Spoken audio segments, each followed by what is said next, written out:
Hello, and welcome to Art Toronto, and I'm your host, Tony. So on December 7th, the wise minds of the TTC board had a meeting where they announced their plans to eventually completely transition the bus fleet of the TTC to an all-electric one, or at least sort of all-electric.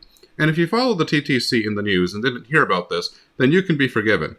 It was not covered all that much in the mainstream media. They even came out with this picture depicting the path to a zero-emissions bus fleet, just in case you didn't understand that the older diesel buses would be replaced by new ones. Now, those GM buses up at the top left were in fact used from the late 60s all the way to the mid-2000s, and the TTC managed to do this by continuing to upgrade and refurbish them. So when you heard that the TTC had a future electric bus plan, then you couldn't be blamed for picturing the GM buses being brought back into service with electric engines being duct taped to them. But no, in fact, the new buses are going to be supplied by New Flyer and Nova Bus. So now let's take a look at where we stand with these hybrid and electric buses.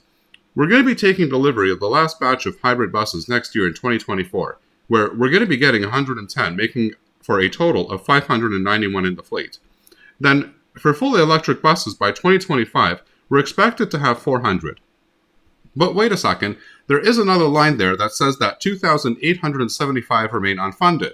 The same goes for the bus charging systems. And let's see here, there are 318 that are paid for and 1,510 that are not paid for. Now, while I'm not a mechanical engineer, I'm pretty sure that these bus charging systems have something to do with them being able to keep these buses on the road. So, about that red second line that indicates not funded.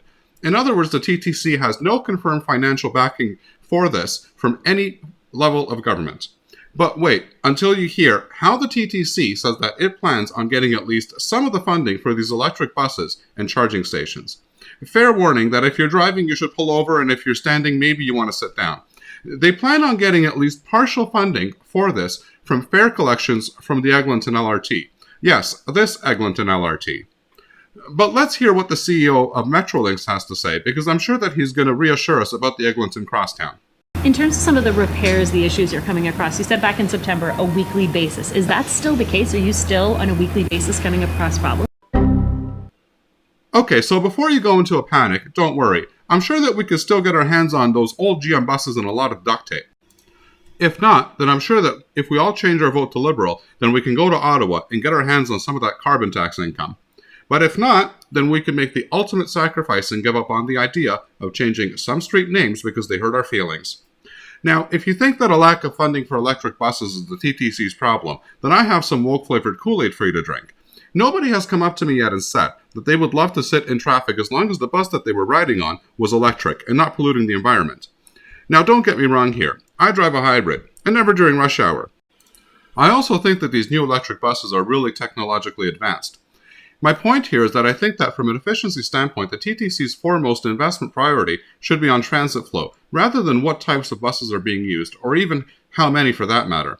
Personally, if I really needed to get anywhere, I would rather be riding a horse and carriage on a dedicated lane or under a dedicated tunnel before I would get on an electric bus and want to sit in traffic. Of course, we will always need to have more and newer buses, but nobody is talking about what investments could be made into getting these moving more efficiently, such as using more money for dedicated bus lanes, etc. I think that if we did that, then we would not need to buy as many buses. They don't talk about how much money is lost by buses sitting in traffic every day. Would it be possible to cut the fleet in half if they could travel using half the trip times? This would be a more important problem to solve in my opinion. Thanks for watching and happy transiting. I hope that you liked the video. If so, please give it a like. If you're not subscribed and want to be notified of new videos that are released, please click on the Art Toronto button here. This is the video that I would recommend for you to watch next, and I'm sure that you're going to love it. Here's the playlist for all of the latest in transit news and views that you're going to find very informative and interesting. And finally, here is the latest video. Thanks for watching and happy transiting.